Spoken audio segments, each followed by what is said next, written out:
mbokk yi asalaamualeykum ñi ngi nuyu mbokki Sénégal yépp ak fu waay mën a féete rek doore waxtaan wi ci jaajëfal askanu Sénégal ci lim ñu may ci jongante politique yi ñu génn di élection législative yi li ñu askan wi may ñun mënuñu koo natt parce que li génn ci urne yi mënu koo natt ca pré-campagne ba foofu la doore waaye dafa wëy ba ci campagne bi surtout Yewwi Askan Wi gëw mu ni am na keneen kum ko may ci wàllu mobilisation ci fépp ñu teew mobilisation yoo xam ne ay junni nit la tàmmu ci kenn koo xam ne jox nañ la ñaari dërëm pour nga génn ñëw tertu leader yi nga génn ñëw li ci gënoon a yéeme mooy topp ab caravane sur 3 kilomètres 4 kilomètres 5 kilomètres di daw léeg-léeg nga xaar caravane ba 2 heures du matin 3 heures du matin loolu ñun mënuñu koo xayma mënuñu koo natt amul prix ci ñun ndax politique nag Sénégal fi mu toll nii ñaar la ku dem jukki alalu réew mi randal ci ay milliards wër di fay ay nit ak di leen yeb ci ay kaar pour ñu dajeel la ay mbooloo ak koo xam ne amoo lu dul sa kàddu amoo lu dul sa programme ak sa gis-gis te ay junni nit waxuma la sax di la topp waaye di dajale seen alal di joxe pour nga mun a dox ñaar yooyu moo fi am Sénégal kon ñun ñiy féete ci ñaareelu pàcc bi gannaaw bu ñu santee yàlla dellu santaat ko ndax it du suñu mérite buñ ci amee mérite as tuut la ndax nit def na lu ëpp li ñu def ñun ci politique te yàlla mayu ko lii kon dañuy dellu sant ci yàlla gërëm askanu Sénégal bu baax a baax ci kóolute googu waaye décrypter message bi nga xam ne jàngat bataaxal bi nga xam ne moo lalu ci loola parce que du rek ñu ngi lay topp nga naan maa fi nekk déedéet lan moo tax nit di la topp lan moo tax nit bàyyi yitteem di daw sa gannaaw lan moo tax nit dajale alalam yàlla xam na ni am na ay soxla yu jàmp yu mu ko mënoon dugal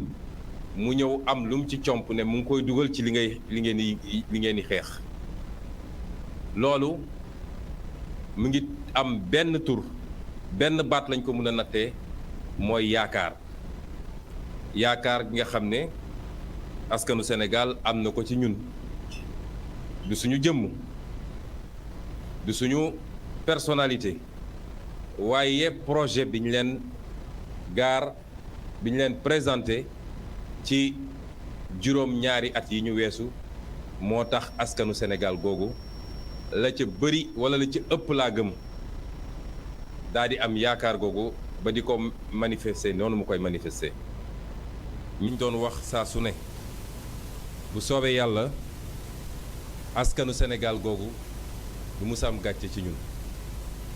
yaakaar googu du mus a yàkke waxanteeg askan wi mooy dañoo fasante kóllëre ak askan wi daa di tëddal benn charte boobu nag kenn ku ne am na lu la ci war la ñu ci war ñun mooy li ñuy def saa su ne féete ci côté askan wi di ko xeexal di ko leeral liñ ko nëbb di ko wax lu yàq réew mi di ko wax lan moo tere Sénégalais tey mun a dund gu naat ci jamono joo xam ne réew mi naat na loolu nag jàpp naa ni ñun suñu wàll ci contrat boobu ñu ngi koy dox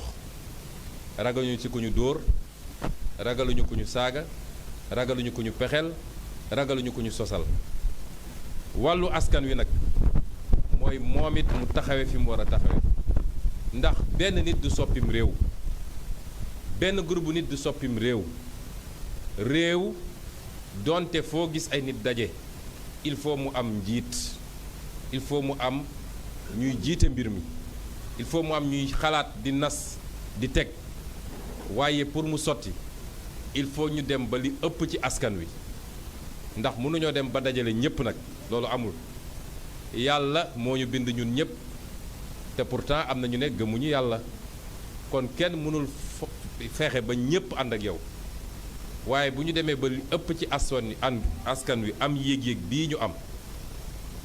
ñaar yooyu daje, ndax réew li koy defar mooy leader yu baax waaye nag wéeru ci askan wu baax, leader yu gëm réew mi waaye sësu ci askan wu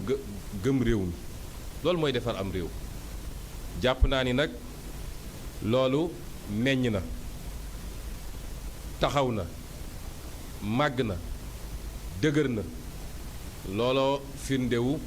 ci lii ñu weesu nii muy élection législative. kon ñuy gërëm askan woowu ndax jox nañu majorité, ñu foqati majorité bi mënoon nañu doxalee neneen,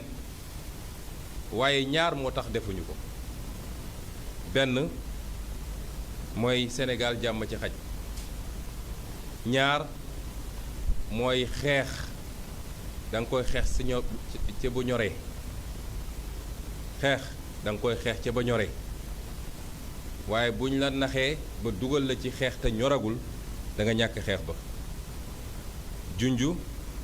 doy na boroom xel.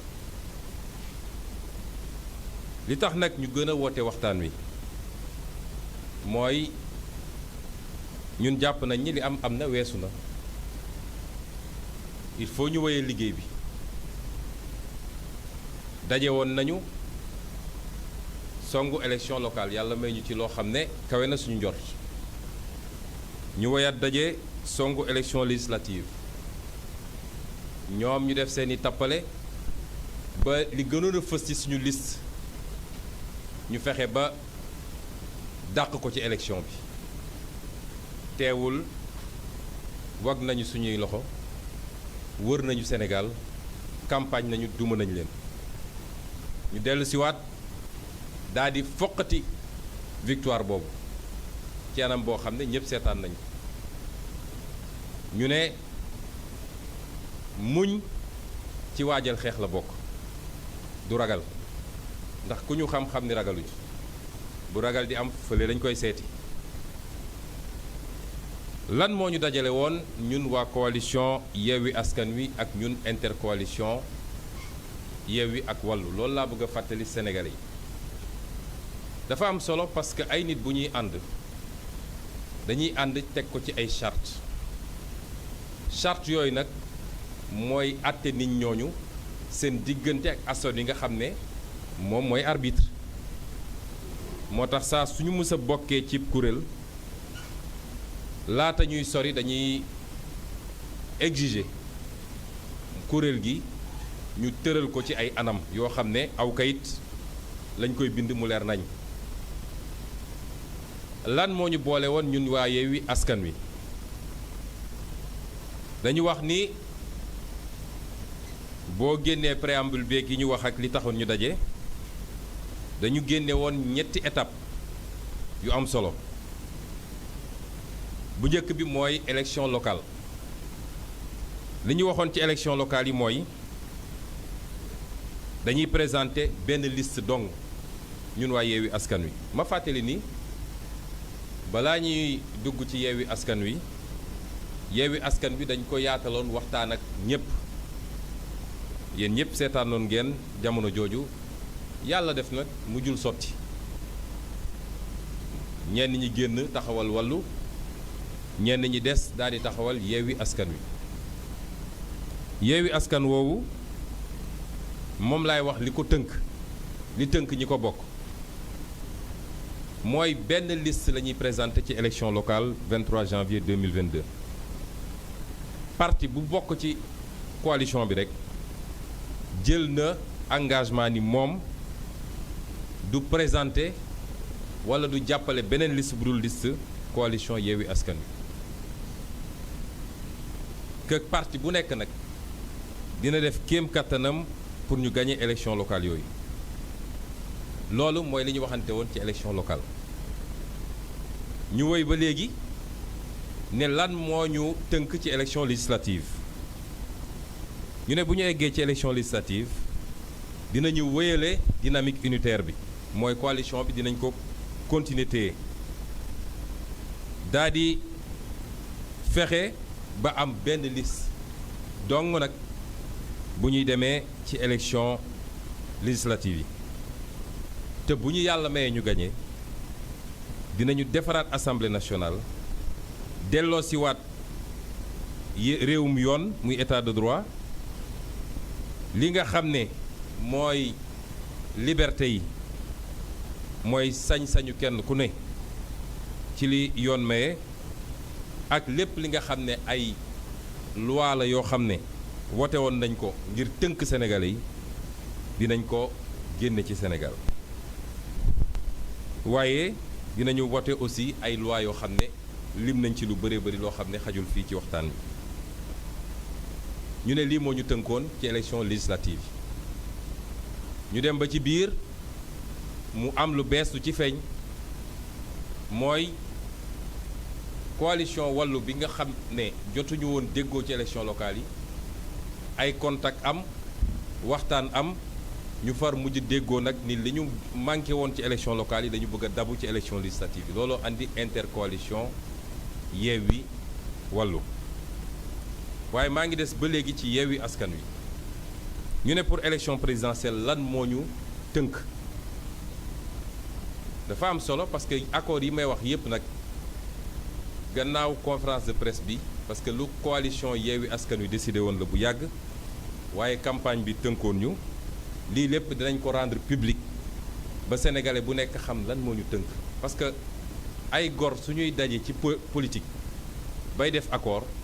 dañu war a am seede sa seede gi mooy askan wi waaye terewul kenn ku nekk am sañ-sañ ne man nag dama bëgg a nekk candidat ci élection présidentielle bi parce que xam nga élection bu nekk ak réalité am élection locale ak élection législative élection wu raw gàddu la tasaare doole opposition bi baaxu ci élection présidentielle nag la ñuy wax ni c'est le rendez-vous d'un homme évidemment accompagné par une équipe dajale entre ab nit boo xam ne ab écurie moo ko ngemb sol ko xalaatal ko yor ci mikaayam ak lépp ak askan wi te daje gi li ko war a lal mooy programme bi muy présenté askan wi moo tax élection boobu bokkul ak ñaari jiitu moo tax ñu ne bu dee ñëpp tënku nañu daje nañu waxtaan ne ñun de Yewwi Askan Wi benn candidat dong la ñu bëgg a am ba tey baax na ñu nangu ko waaye bu ñu demee ci élection présidentielle tasul ko Massamba ne damaa bëgg a nekk candidat Mademba ne damaa bëgg a nekk candidat am na sañ-sañ wi waaye loolu tasul coalition bi dañ koy bàyyi mu continuer di nekk ñu de boole ci suñu doole nag pour mën a superviser ensemble élection bi parce que xam ngeen ni élection lu jafe-jafe gérer la ci benn kuréel politique donc ndax am na plus de 15 000 bureaux de vote ci Sénégal ak yeneen waxuma la nag fichier électoral bi inscription ak leneen ñu ne kon dañuy bàyyi cadre bi mu doon benn cadre unitaire boo xam ne benn ñooy bokk saytu élection bi ba njuuj njaaj du ci am ñaareel bi dina am loo xam ne dañ koy tënk ci programme minimal mooy mu am ay poñ yoo xam ne yu am solo la yu ñuy bokk ñun ñëpp nangu ni ku fi yàlla tànn rek ci ñun mën nga am leneen ak leneen ci sa programme lu ci yokku waaye poñ yi mënul ñàkk ci réforme ci wàllu institution ci wàllu économie ci wàllu social yoo xam ne dañ koy tënk bu dee loolu am na nag muy kayit wu dëgër boo xam ne moo ñu tënk ñun ñëpp te askan wi seede ko lañ ciy teg nag ni bu dee kenn ci ñun gagné na dès le premier tour wasalaam waaye bu loolu amul bu deuxième tour amee kenn ku ne ci ñun dina jàppale ki nga xam ne moom la yàlla yóbbu au deuxième tour ci base nag programme minimal bi nga xam ne moom la ñu tënk pas rek moo ma neex wala waa ji il faut mu jóge fi waaye ci base programme boobu lii mooy accord bi nga xam ne accordu Yewwi Askan Wi la dinañ ko publier askan wi yëpp gis ko mu des nag intercoalition Yewwi ak Wallu lan moo ñu tënk Yewwi ak Wallu xam ngeen ni bés bi ñu waroon déposer liste yi ci boppam dimanche boobu su ma juumul le 7 mai bés boobu ci midi la ñu jot a am accord ndax waxtaan bi guddoon na xawoon naa jafe waaye négociation politique moo ni demee ba ñu waxtaanee la ñu déggoo ni loolu la ñuy tënk mooy ñaari coalition yi dañuy ànd présenter liste unique ci département yi muy biir Sénégal muy diaspora liste unique mooy département boo jël benn rek ci coalition yi mooy porter liste bi waaye ci biir liste bi su dee ñaari candidat la ñuy war a présenter benn bi dina doon bu Wallu benn bi doon bu Yewwi Askan Wi bu dee Wallu moo ko jiite bu dee safaan ba benn Wallu Yewwi dina jiite Wallu topp ci ñu doxalee ko noonu waaye nag coalition bu nekk dina am sañ-sañu moom présenter liste nationale am bu bokkul ak liste nationale beneen coalition ba loolu mooy li ñu tënkoon également ci li ñu àndal waaye dañu ne li may wax dafa am solo ñaari coalition yi li ñu jël ci engagement mooy benn kenn ku ne di nga respecter quota bi nga wax ak ñi ka ca des parce que xam ngeen suñu xasee ba déggoo coalition bu ne yaay dem direction générale des élections déposer liste ba mun ngaa dem ba foofu soppi liste ba fu coalition beneen bi waroon am benn nga changé ko def fa sa coalition ñu ne donc premier bi mooy ñaar ñëpp jël nañu engagement ni dinañu respecter quota yi ñu déggoo te loolu ma seede ko fii ni kenn ku nekk respecté na ko ba mu mat sëkk war amu ci ñaareel bi ñu waxoon mooy bu ñu xasee ba dugg assemblée dañuy créer benn groupe parlementaire boo xam ne bu dee yàlla may nañu majorité li may wax dafa am solo de parce que ñëpp xam nañ ne assemblée balaa nga fay mën a def li nga bëgg a def dëgg nga yor majorité fi mu ne nii nag amaguñ ko ñàkkaguñ ko foofu laa ci yem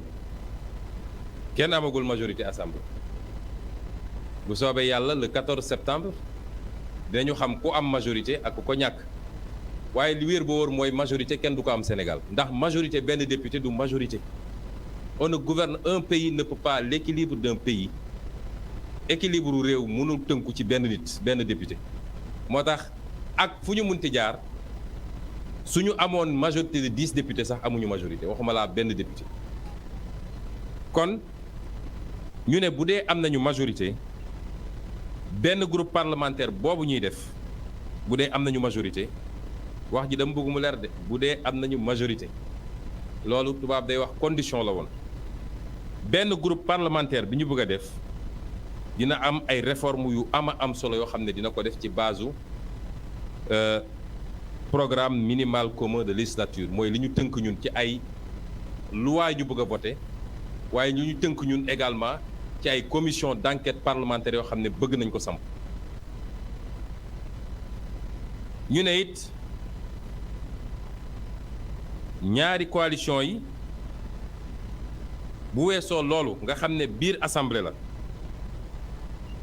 parce que biir assemblée dañu ne ñaari coalition yi na ngeen ma déglu bu baax askanu Sénégal dañu ne ñaari coalition yi jël nañu engagement ni à ne faire aucune compromission législative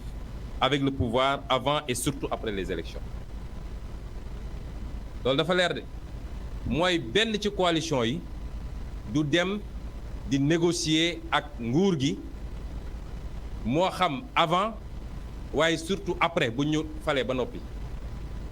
kenn du négocier ak nguur gi groupe parlementaire opposition ferme lay doon pour ne pas dire radical loolu mooy li ñu déggoo woon loolu nag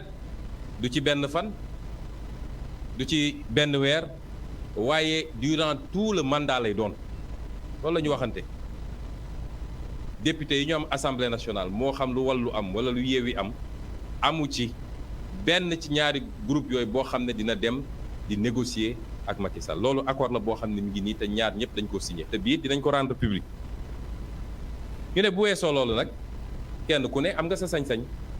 parce que accord bi ñu def accord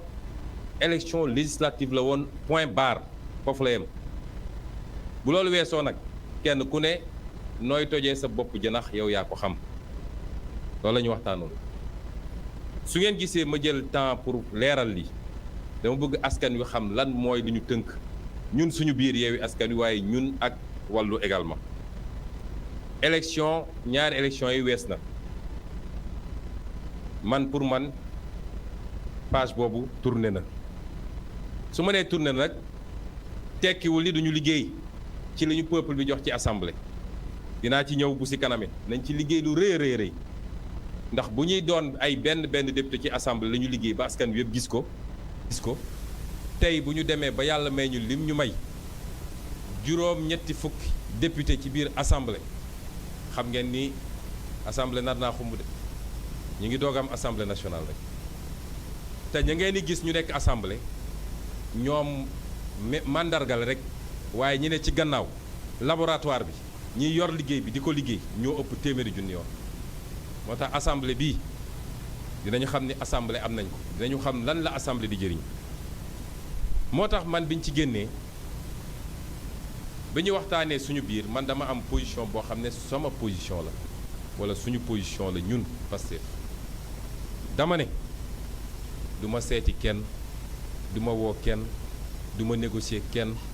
ku leen ne Ousmane Sonko woo na ma di wax ak man ci nu may demee seen groupe wala yu mel noonu loolu amul de man yëfu tappale yu bokkuma ci kenn ku ne da ngaa demoon dajeek askan wi ne man opposant la woteel leen ma ba askan wi xëy am lu mu la jox bëri na néewul am na lu la askan wi jox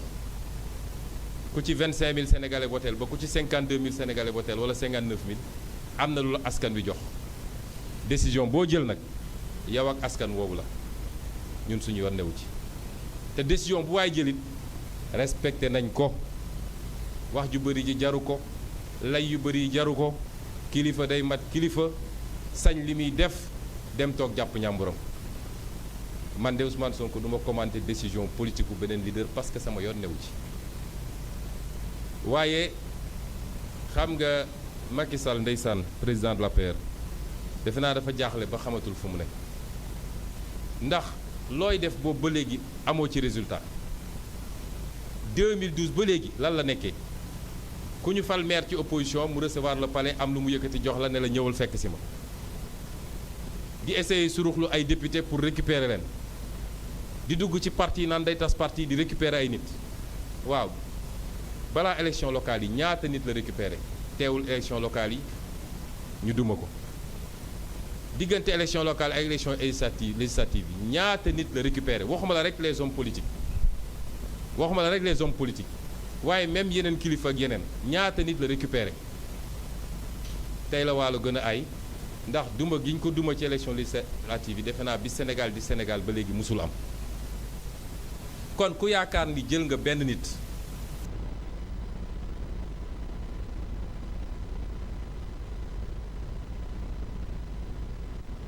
boo xam ne ñëpp xam nañ ni matu ko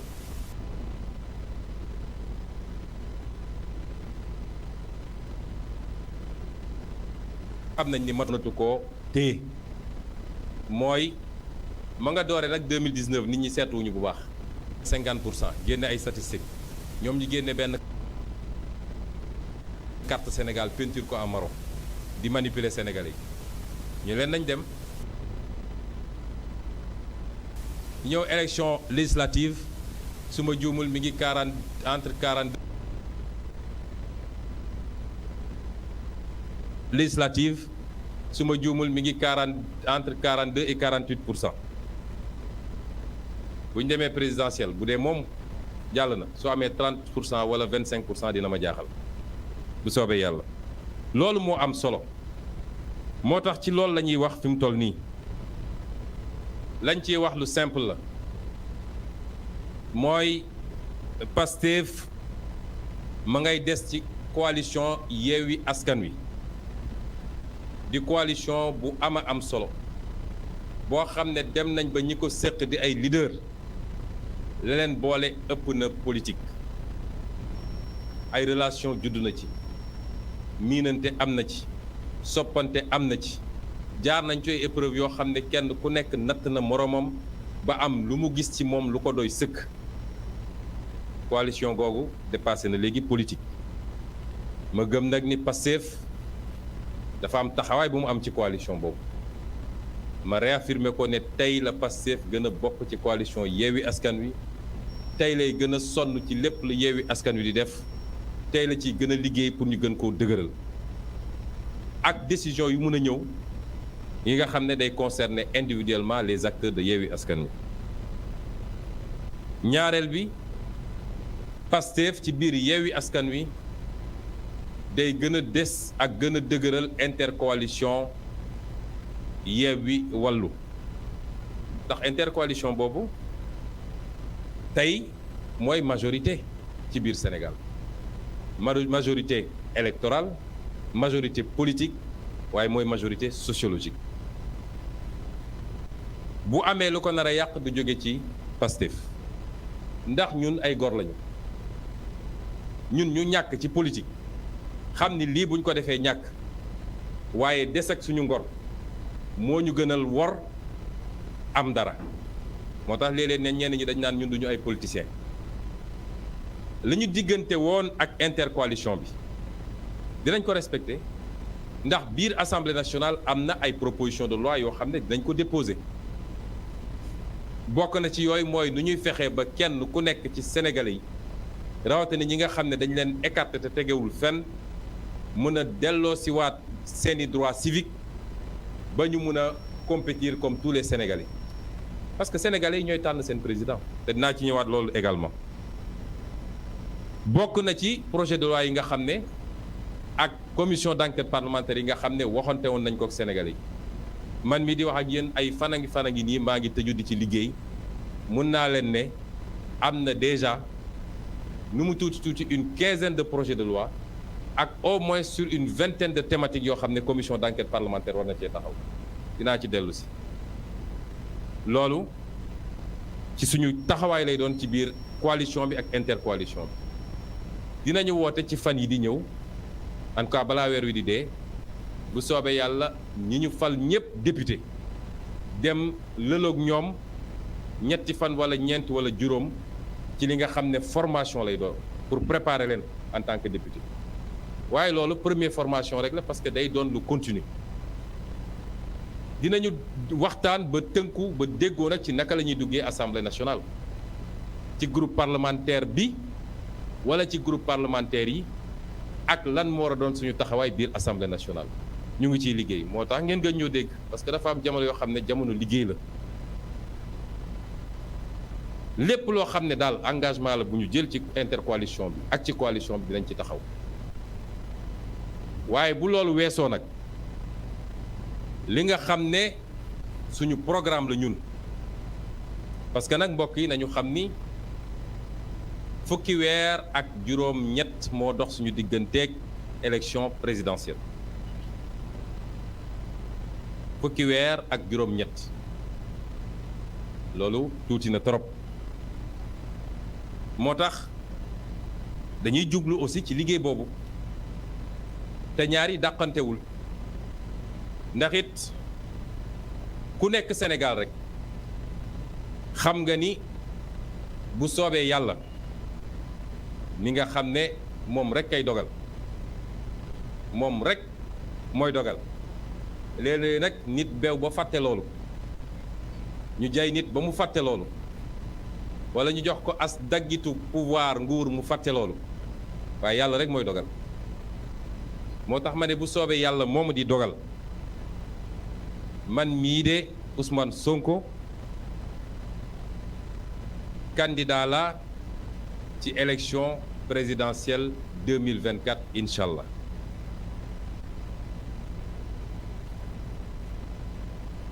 bu ma ci génnee ndogalu yàlla dama naan bu ko sama parti nangoo parce que dama bokk ci parti boo xam ne dafa am nu muy doxee ñu am ay règles d'investiture kenn ku ne ci parti bi am sañ-sañ ne candidat la te bu boobaa dañuy def primaire waaye li mu jëm ci sama bopp man am naa sañ-sañu wax ni te sénégalais yépp nag defe naa su ma ko waxee sax bettul kenn ci Sénégal amul benn sénégalais boo xam ne mi ngi laam-laame ndax kii dana nekk candidat 2024 am déet taxit tey jii ci opposition Sénégal ku ci présenté woon élection présidentielle 2019 rek men nu man maa fi nekk opposition ba tey loolu la yàlla dogal ñeneen ñi kenn ki nee na bàyyi na politique ñaar ña dem nañu fa ngeen xam donte ñoo àndoon signé ñun ñëpp ab charte ne duñu reconnaître légitimité président Macky Sall au lendemain bi ñu génnee ci élection ba te yàlla may ñu nag mu woon première élection présidentielle mu may ñu ci loo xam ne kawe na suñu njort booboog léegi su doon benn la man gëm naa ni yàlla ful na ko juróom wala fukk ndax ci campagne la ñu jógee nag ku àndoon nag ñu ci campagne yi ak ku toogoon di ko seetaan ci réseaux sociaux yi xam nga fu ñu toll Sénégalais yi ñu ngi ciy sant yàlla moo tax ma ne bu soobee yàlla candidat la ñuy doon pour élection présidentielle 2024 candidature boobu nag dafa am lu mu ànd ak loolu mu ànd ak nag dañ ciy waxtaan ak Sénégalais yi waxtaan ceeg militants yi waxtaan ceeg sympathisants yi parce que dafa am solo orientation yi ñuy joxe mooy tegtal yi ñuy jox militants yi ak sympathisants yi ak bépp sénégalais boo xam ne dégg nga li ñuy wax gis nga li ñuy xeex te gëm nga ko ndax 2024 tànneef gi ñu war a tànn weesuwul ñaar diggante ndax dañuy bàyyi suñu askan continuer nekk askan woo xam ne dañ koy yor ci lépp alal goo xam ne doo ko dugal fi mu war a dugg ci jaay alalu réew mi ci jamono jooju ci noot doomu aadama yi ci duma reye ak tëjaate ci yaatal ay programme yoo xam ne dëppoowul ak suñuy gëm-gëm ci biir réew mi ak ci jaay pasar pasare lépp loo xam ne sénégalais waroon ci mun am yaakaar wala mu amal leen njëriñ wala ndax dañuy tànn loo xam ne day lalu ci souveraineté ak patriotisme mooy fexe ba téye suñu réew li nga xam ne yàlla jox nañu ko ci alal te macha allah mu bëri loolu ñu teel ko suñu bopp bañ koo bàyyi tubaab yeeg naar yeeg ñeneen ñëw jël ko yóbbu boole koog nag yóbbu sénégalais yi ci liggéey ndax liggéey mooy defar réew kenn ku ne xam ni sacrifice la jële fi nger ba kenn dootul sañ a jël dërëm bu mu moomul ci askanu réew mi waaye dërëm gu ne nag ñu dugal ko fañ ko war a dugal xam lan mooy priorité ñaari modèle yooyu rek moo fi ne ci loolu la ñu war a tànnee moo tax rendez-vous boobu ci rendez-vous yi gën a am solo ci histoire du Sénégal la bokk buñ ko ratee rek nañu xam ni 50 ans yi di ñëw wala lu ko ëpp dinañu continuer nekk ci jafe-jafe ak ci toroxtànge ak ci nooteel kenn ku ne di ko jooy fa nga koy jooyee te kenn du am saafara moo tax ñuy joxe tegtal dañuy bañ ñu détourner suñuy militants